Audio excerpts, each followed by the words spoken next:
Bonjour, Inspired Tribe. How's it going? Welcome to the Inspired Livestream here on the Inspired channel. My name is Jean Nolan, and over yonder is my wonderful wife. Hello.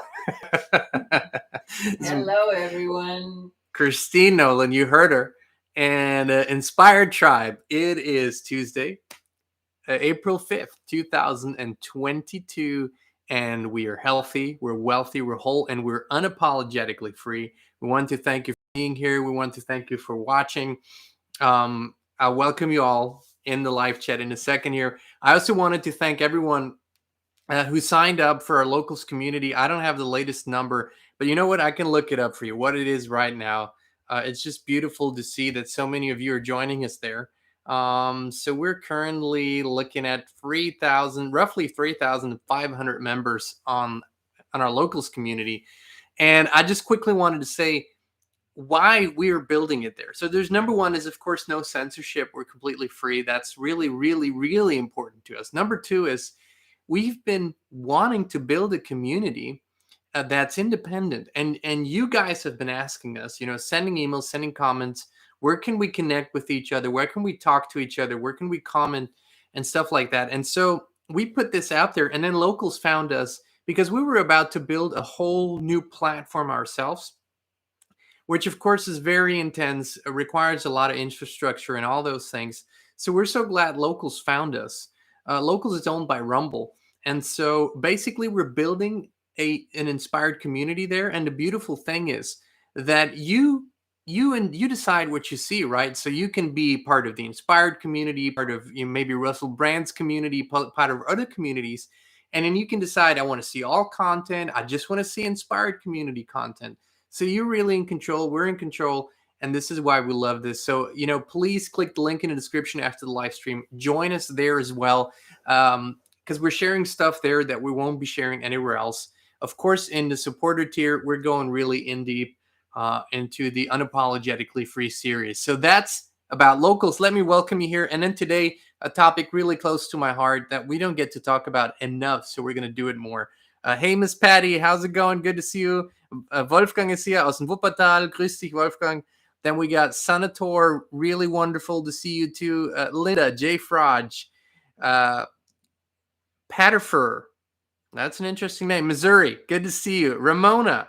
Emma is here from Bella Italia. Come stai, Emma? Then we got Natalie from Eastern Canada. Stuart is here. Lourdes is here. Then we got Carmen, the Graham, Susie Q, Fiery Sears. Good to see you all. Chantel is here from BC, Canada. Beautiful. I love BC. Nancy is here. And we got Volker is here. Good to see you. Volker Burkhardt aus Deutschland. Schön, dass du da bist. Nick Jones, Emily, Sandy. Let me see. Black Skies here from Portland. Good to see you, my friend. Edith is here. Darla. Yernea Tomšič from Pasadena, California. Thank you all so much for tuning in. Frank is auch da. Schön, dass du da bist. And everyone else, welcome. Okie doke. So, the title today, really, for today's live stream, came to me in a meditation.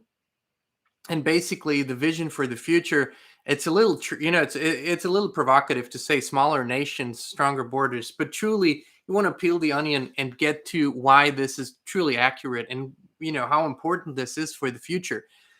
So one thing that I notice when we speak about creating the future is that oftentimes within our community, people are in, kind of sitting back and saying the future is going to be created for me. I just really need to hold the light, be in a loving space, and the future is just going to be created and appear for me. And that doesn't just create frustration in their lives. It really creates desperation later on, because that's not how creation in any sense of the word works, right? So while the future is compassionate, we believe it is. We believe the future is loving. We believe the future is free. We believe the future is conscious. But saying all of that also means that we need to be logical, strategic, and rational about creating this future. It requires true, authentic, real steps from all of us. And the most simple example is how you build your life, right? If you desire to be independent, like we believe the future is, then you might be looking into owning land. You might be looking into having a little house on that piece of land. You might be looking into building a garden, or a food forest. You might be looking into building a natural fence that surrounds your property. You might be looking into all of these things, but just looking into them won't bring them about, right? So paired with the desire to do that, you have to take inspired action to make that happen. The tree that you want to see in 20 years being a grown tree, you need to plant it at some point to see it grow. And so on a big scale speaking, that's what we need to do with the future too. And in order to understand how we should and can build a future, we need to look back a little bit into just our lifetime, the history of our lifetime, because that's what we can verify. And one thing that in our culture we believe has become an overlooked deep thorn is that we currently live in a culture that doesn't they can't hold a pattern for 10 or 20 years. We don't live the same way for 10 or 20 years. And people will say, well, that's a good thing. We're evolving. But we're constantly racing towards a technocratic future that does not enhance our culture. It does not enhance our spiritual abilities. It does not enhance our health. It does not enhance any of these things. It makes us less human. It makes us less compassionate. It makes us less connected. So what I'm saying is, if I'm looking at indigenous cultures, if I'm looking at Aboriginal people that are still around, thank goodness they're still around, what they have shown us is that their culture, their way of living, their way of being, their way of harmonizing with nature, their way of clans and families and tribes remains pretty much the same over centuries and millennia. And it is because a lot of them have lived in a very harmonious culture. They have explored ways, or maybe they have remembered the old ways good enough so that they could build a sort of community and society that remains very stable and that passes on their knowledge from generation to generation. There's always improvement, we believe. There's always frequency rising, we believe. But our current culture that we live in is a non-culture. We don't have that anymore. We're just racing, and we're racing on someone else's time. It's not even our own vision. We're just following whatever the newest trends are. We're actually chasing them, not understanding where it's leading. And so the first step is always that we need to have a vision. And in order for us to create a sort of future that will be beneficial to all, the future for us individually needs to be independence. Independence. We have lost our independence. All Aboriginal tribes have that. Everyone knows how to feed themselves, how to clothe themselves, keep themselves warm or cool, they have medicine people, they have spiritual advisors. So they're completely independent, and we are now relying on big structures outside of our control and are completely dependent. So that's the first step. Our vision needs to be independent. And then if we look at a little further outside from our individual future, we look at communities, we look at towns, we look at villages, we look at nations. And the truth is that the current trend in our human society is that we get broader and broader and broader, bigger nations, bigger power structures, monolithic power structures, where there's one entity on top that dictates to millions and hundreds and billions of people, which is completely anti-natural. The future is local, not global. The future actions need to be local again. We need to create, and we will create, smaller independent communities that will communicate with each other, have agreements, and have partnerships and have cooperations, but they are independent in their decision structure and power structure. Because if you look at a country, even like the United States, which is one big 350 million people country, we have so many different climate zones. We have so many different, even within this big culture, we have different cultural zones. We have different needs. Whatever is important in South Florida doesn't apply in Missouri or Montana. and whatever is really essential northeast isn't as essential southwest. So it is really important that we begin to think local again in creating the future visions. And why did I put, or we put, stronger borders up there? When I think about stronger borders for the future, I don't think about the military and bigger weapons and even bigger walls. What I'm seeing is that every entity has to have a dedicated space. Every tribe, every clan, every family, every individual has to have a dedicated space where they can thrive, where they can develop. And if a community is constantly invaded, and so often we're being invaded with with destructive ideas that are destructive to our souls, destructive to our health, destructive to our development, then this culture can never really begin to thrive again. And so a community needs to have a space where it can co-create together, where it can follow a vision together, but where it can also be um, somewhat independent and secure from intruders.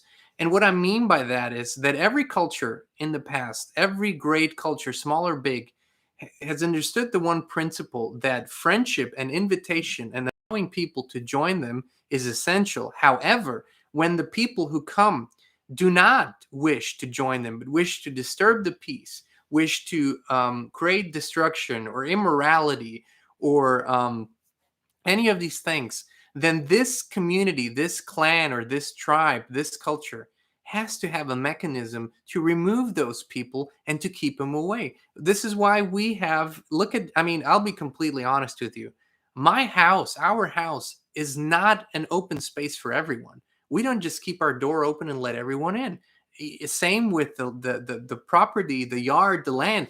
We don't just let anyone in. We decide, we make a conscious decision whom we invite and whom we don't invite. We don't want anyone here because there are people that have ill intentions, people that want to hurt others. There are people that are full of aggression and violence. And I simply do not invite these people into my space. I'm sure you don't do it either. And so the people that are, constantly chanting, all out tolerance for everyone. I don't have all out tolerance for everyone, and I will never have all out tolerance for everyone. We are now a culture that calls in the intolerant, and we discipline ourselves to be tolerant towards the intolerant. That's nonsense. That's complete lunacy. That's all upside down. And so we need to come back to some principles and values again that make sense for everyone.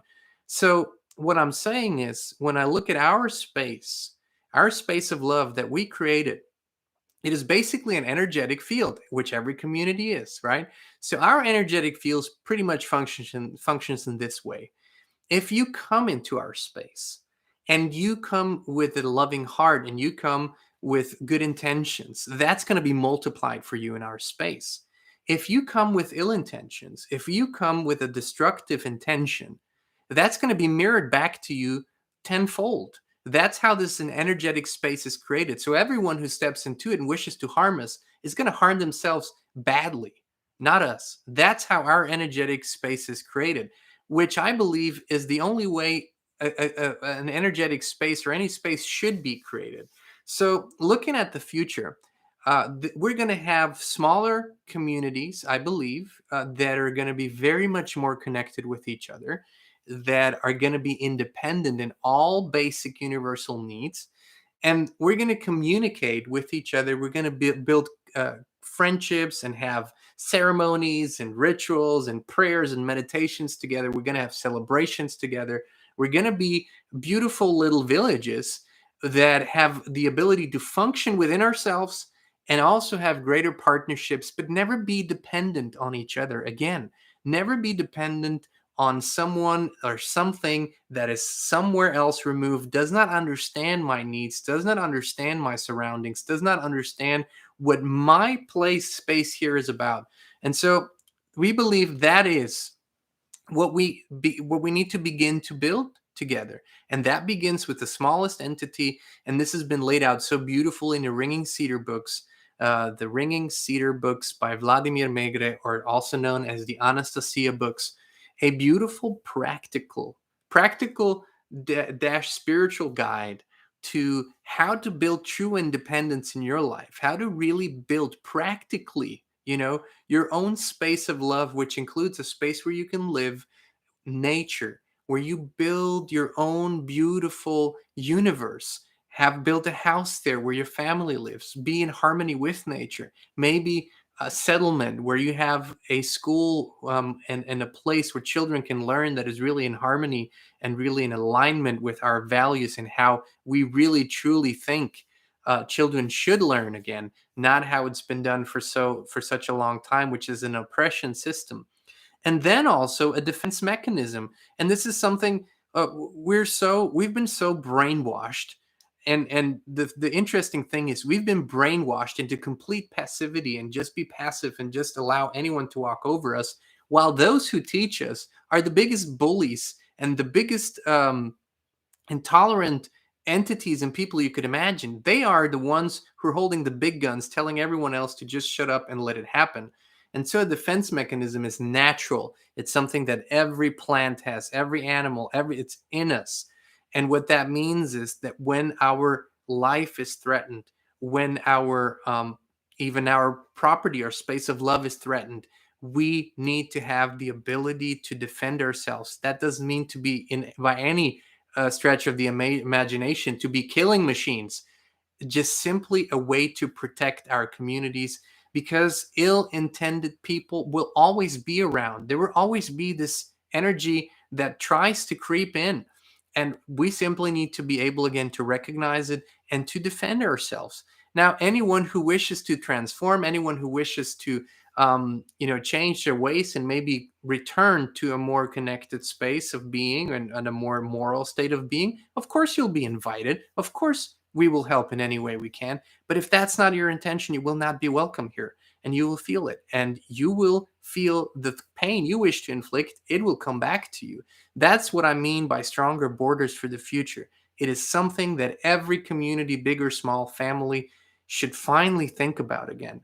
The reason why we've seen over the past years such a walking over people, just relentless walking over people's freedom, walking over people's sovereignty, walking over people's privacy, is because we've been taught and brainwashed into just being passive and allowing everything to happen to us in a ill, misled way of being tolerant and absolutely accepting anything and everything that is immoral, that is dark, that is wrong, just in so many levels.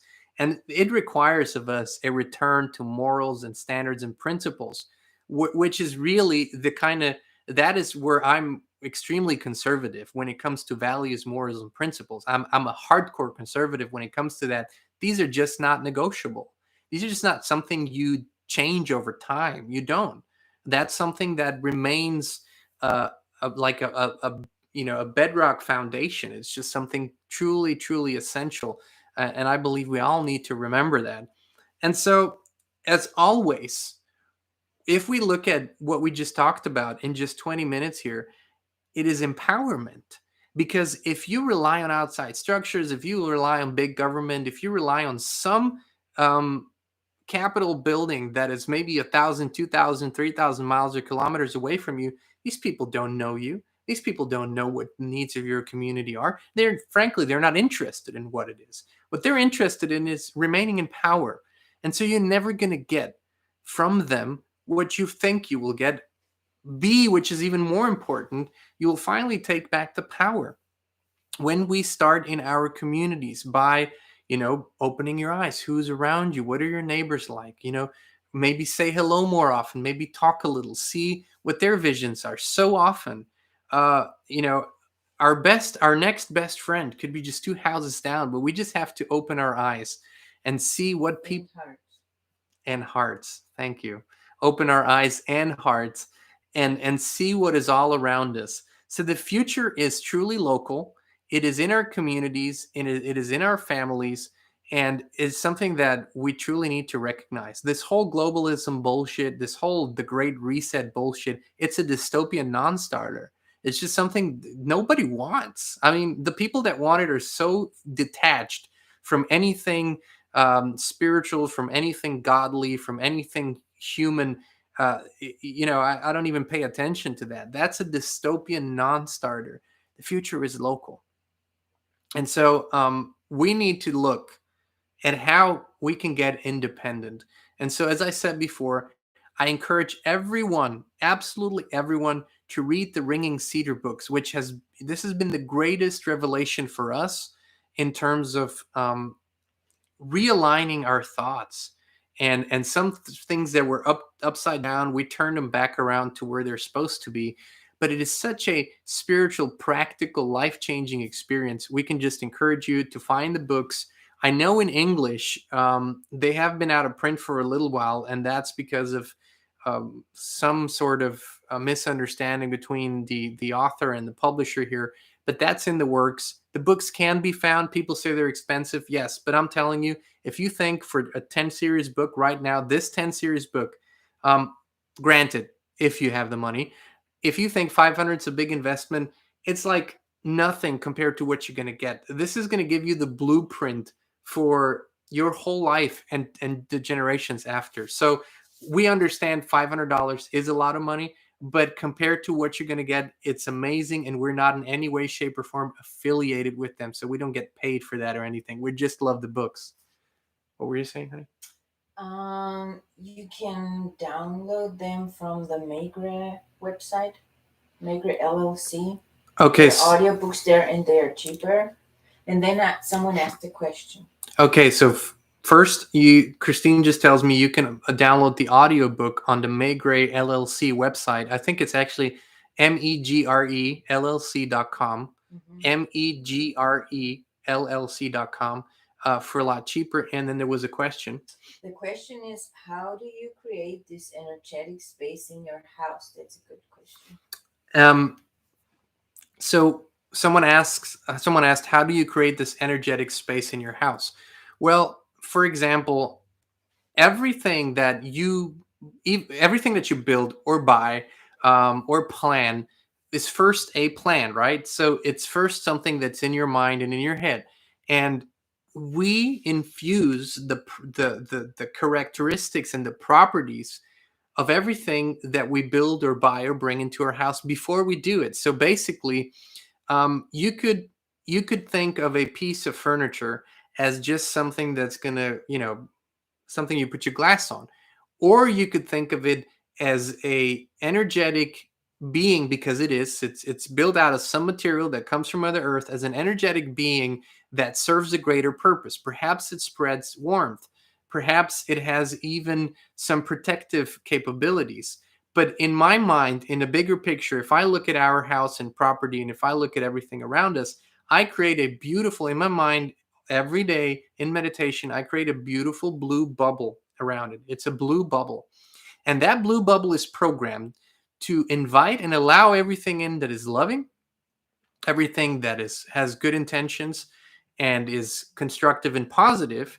But it has the effect that for those who are negative, or for those entities that are negative or wish us harm, it will reflect that harm back to them tenfold. So they will just feel that pain that they want to inflict immediately, very, very hard, because I don't want these entities and energies in our space. It's simple as that. I don't invite them in. I don't, it's just not happening. And so this is a protective space. And we've been doing this for a very long time. I mean, you can do the same. We used to do that back when our kids were in school and they would leave the house in the morning. We would put them in a blue bubble with the exact same intention. Everything that's good and positive is invited in. Everything that is harmful or destructive reflects back. And so this is something we've been doing. It's been working very, very well. It's just something that you do with your intention, but it needs to come from a true heart space, and you need to believe and trust that this is really what's happening. But then if you go and you plant, and this is something interesting, you will learn in the Ringing Cedar books when you read them. When you go and you plant your garden, which Kristin has 10 green thumbs and a million green fingers, so everything she touches is absolutely blooming and beautiful. But when you plant that, there's a certain mechanism that you planted with, and certain technique that you planted with, what you do with the seeds, how you present them to the celestial bodies, how you present them to your own body, how you infuse it with your own information, so that the plants can actually create, because they're medicine, right? Every plant is medicine. So you then get the medicine custom made for you because you've given your information to the seed, and the seed knows you and knows how to produce its properties and its nutrients in the right way, so they will benefit you and heal you if you need healing. But also, because these seeds know you, and then these plants know you, and they're your family, they're your relatives, they also have a protective element to them. So basically, if you give a fruit to someone as a gift from your heart, and you let them have it from your own fruit tree, it will benefit them as well. But if someone comes in and steals a fruit, someone that's maybe, negative or violent or greedy or whatever, that same fruit, and that would have been positive for you, will turn into something negative and destructive for that person. So that's really how the space works, and how your own loving, energetic, natural space works. Really, really beautiful. And again, you'll learn all of this in the Ringing Cedar books. Again, we're not affiliated. These books have just changed our lives completely many, many years ago. We keep rereading them, and we build our lives around these basic principles. So the future is local, and the borders need to be stronger in terms of understanding what that really means, and implementing it today. You can get started whether you have money or not. You can get started today. Certain things are easier when you have money on hand. Certain things are a little more challenging, but with a deep desire in your heart and a plan, all of this will come about and more. Why I know that is because when we first conceived that plan, um, we were broker than broke. We didn't have money. We didn't have nothing. Absolutely nothing. It was a difficult time. So we've experienced complete non-materialism, having no means to do that, and we created that from that space. So that's why I can tell you, it's not just possible, it's happening for you if you allow it to happen, and if you become a cooperative component in that journey, if you create that vision. And then just think about how fast this can go. If a community of, let's say, 50, 60, 100, maybe 500 people comes together and shares a vision for the future, everything's taken care of. Everything is so beautifully interconnected. Everyone shares talents, brings them in, helps each other, cooperates, but respects the private space of each other again. We need to learn that too. We're individuals with a very private experience that is really just unique to us. And we need to respect each other's space again, each other's thoughts again, and be more respectful of that, mindful of that. Ask permission before you take something, before you just walk into someone's private space, before you interrupt their thoughts, interrupt their processes. All of this is the future. And nothing can destroy communities like that. They're more powerful than anything else because there's coherence, there's cooperation, there's love, there's a lot of compassion for each other, sharing really, really beautiful things. So that's where we see the future going. That's what we're co creating. And we encourage you to do the same and to follow your guidance on that, your inner guidance, your higher communication, and you'll see how things will begin to come to you. So yeah, coming off this week, it's so fresh, just Tuesday, but we're coming off a Project Looking Glass and all these different timelines, and we're coming off Joni Patri's predictions for April from a Vedic astrologist, perspective. And truly, if you really listen with your spirit, you will hear there's a great coherence, and God and the universe and the entities in between are all sending us strong signals that we need to become active, very active, proactive. I encourage you to give yourself permission. If you've subscribed to the idea that your life will be created for you, your future will be created for you, that you have subscribed to just another form of enslavement, because then you're again dependent on something outside of you. So we encourage you to give yourself permission, let it go, and move into a cooperative component for your future and begin taking inspired action. You are the creator of your future. You co-create with the Great Spirit, with God, yes, but you created. God cannot do it for you if you don't allow it, because you have free will. He gave you that too. God gave us free will, and with that free will, we can either be the cooperative component or we can be the passive um, observers, and we will be let down all the time, because we're meant to be creators, not just observers of what's happening. So this is the empowerment in this. We take back our power. And Christine and I had the great honor and pleasure to meet with so many wonderful visionaries that have seen all sides of life. And when they truly listen to their heart and their higher self, they all land in this space where they help others, where they become cooperative component for a beautiful future. I just mentioned a few people: Frank Jacob that we talked to yesterday, Joni Patry, or Jim Gale of the Food Forest Abundance, another beautiful soul that is putting his heart and soul and time and energy and money into helping people turn their lawns into food forests, into public spaces, parks be turned into food forests, showing how easy it is through permaculture to create an abundance of food around you, makes you completely independent. Also, we're currently in contact with Ann O from the Water Liberty Project. Another thing that we're learning about the endless resources deep underneath. When you drill down into the earth, there's abundant infinite oceans of fresh water, that is things that have been kept from us and that are now resurfacing. And so many beautiful people are co-creating this.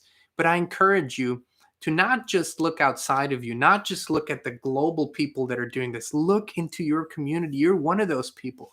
You're one of the Frank Jacobs, Joni Patrice, and Jim Gales, and Annos, and all of the. You're one of them, and you just need to find that space within you again, and trust, that your presence is just as beautiful, just as important, and just as valid, because that's what it is. So that's our message for today. We want to thank you again, all the members and supporters on Locals, building this beautiful community where we will have truly such a beautiful space to share these things in a more connected way. Because when we go on here on YouTube, let's say on our community tab where we share quotes and stuff, there's really not a good space to communicate afterwards. Whereas Locals gives you that. It allows you to share within this community and reach the people that are a part of it, which I believe is so important. So thank you, Inspired Tribe, for joining us today. We have decided that we will probably deviate from this regular live stream schedule a little bit, be a little more spontaneous with everything that's going on. To be honest, the YouTube algorithm isn't uh, really positive towards our scheduled live stream either, and so we just see how we can reach more people, and just bear with us here till we find the right balance. And as we said, we're also spreading out to other platforms where there's none of that game playing that none of us enjoy. All right, Inspired Tribe, thank you again for being here with us. We'll let you know how the next live streams unfold. And also, maybe if you see a notification about a spontaneous live stream on your phone, just check in, might be something cool that we can talk about. All right, we love you all. See you here, see you there, see you everywhere. And be inspired, be blessed.